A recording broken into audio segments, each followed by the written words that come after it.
Two-factor authentication 2FA adds an extra layer of security to your Spotify account.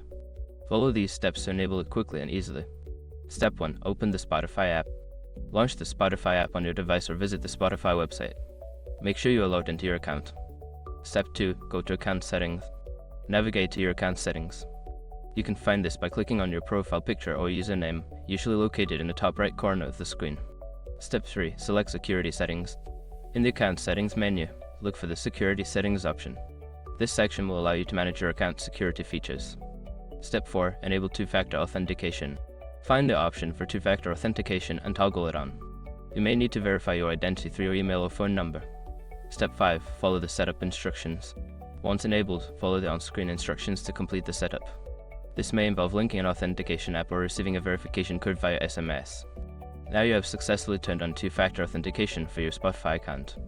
This added security will help protect your account from unauthorized access.